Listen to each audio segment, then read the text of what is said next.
Football খেলে মিরপুর শেরেবাংলা জাতীয় cricket স্টেডিয়ামের একাডেমি মাঠে নিজেদের ওয়ার্ম আপটা সারছেন জাকের আলী অনিক, নাইম শেখ, আলিসাল ইসলাম, রিপন মন্ডলরা।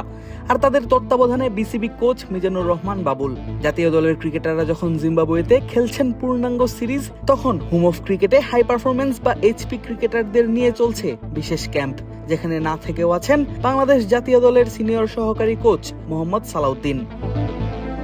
দেখা গেল ওয়ার্ম আপ আর ফিল্ডিং অনুশীলন শেষে ক্যাচ প্র্যাকটিসের দিকেই বেশি মনোযোগ নাইম শেখদের। এমনটা যে শুধু আজকেই হচ্ছে তা নয়, গত বেশ কয়েকদিন ধরেই এইচপি দলের ক্রিকেটারদের নিয়ে চলছে এই নিয়মিত অনুশীলন, যেখানে অংশ নিচ্ছেন জাতীয় দলের বাইরে থাকা ক্রিকেটাররা। জাতীয় দলের দরজায় কড়া নাড়তে এবং নিজেদের ফিটনেসকে সর্বোচ্চ পর্যায়ে নিয়ে যেতেই এই পরিশ্রম ক্রিকেটারদের। ফিল্ডিং অনুশীলনের পর বোলিং অনুশীলনে হাজির হতে দেখা গেল পেসার খালেদ আহমেদ, রিপন মন্ডল, মুশফিক হাসানদের।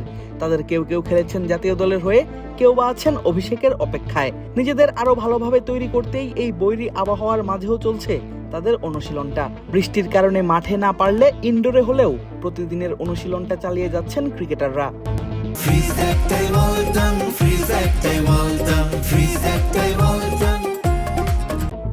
স্পিনার রাকিবুল হাসান এবং মিস্ট্রি স্পিনার আলিসাল ইসলামকেও দেখা গেল নিজেদের বোলিংটা ঝালিয়ে নিতে। আর মাঠে উপস্থিত থেকে সবার তত্ত্বাবধানটা করছেন বিসিবি কোচ মিজানুর রহমান বাবুল। যদিও এইচপি দলের ক্যাম্পের মূল পরিকল্পনায় জাতীয় দলের সিনিয়র সহকারী কোচ মোহাম্মদ সালাউদ্দিন নিজেই ক্রিক ফ্রেন্সিকে জানিয়েছিলেন এবার বেশ কঠিন হতে যাচ্ছে এইচপি দলের কার্যক্রম। আমরা শুনেছি এইচপিতে নাকি অনেক কড়াকড়ি নিয়ম হয়েছে। হ্যাঁ, অনেক রুলস রেগুলেশন আসবে।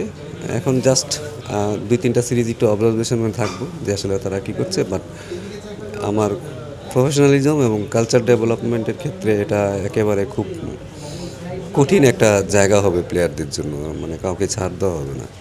সো কারণ এটা তার বেটারমেন্টের জন্য, এটা এমন না যে আমাদের বেটারমেন্টের জন্য আমরা করছি, এটা আসলে বাংলাদেশ ক্রিকেটের বেটারমেন্টের জন্য এবং সেই ছেলের পার্সোনাল ডেভেলপমেন্টের জন্য। আসলে হয়তো কিছু জিনিস আমাকে এখানে ফোর্সফুলি করতে হবে, যেটা ভবিষ্যতে সে যখন ন্যাশনাল টিমে খেলবে বা ইন্টারন্যাশনাল ক্রিকেট খেলবে তাকেই এটা আসলে তার জন্য আসলে এটা অনেক বেনিফিট হবে।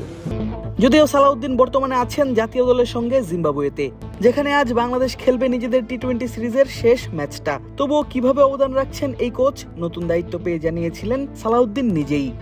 আমার ভূমিকাটা তো আসলে তো আমি এইচপি পুরো প্রোগ্রামটা আসলে আমি রান করব।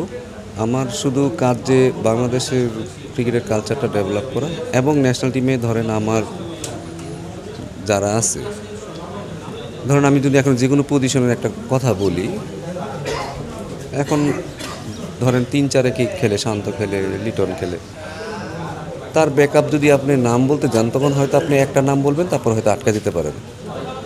সো এই সংখ্যাটা যেন 5-5-এর দিকে যায়, সংখ্যাটা যেন বেশি থাকে, তাহলে কি আমার আসলে ন্যাশনাল টিমের যখন কেউ এখান থেকে যাবে তখন আমার ওই ভ্যাকেন্সিটা হবে না।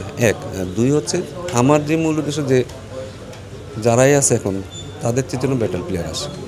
প্লেয়ারদের অনুশীলন দেখেই বোঝা যাচ্ছে কতটা সিরিয়াসনেস নিয়ে নিজেদের প্রস্তুত করছেন তারা।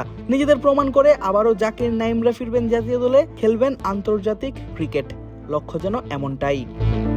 আদিব আশরাফ, ক্রিক ফ্রেন্সি।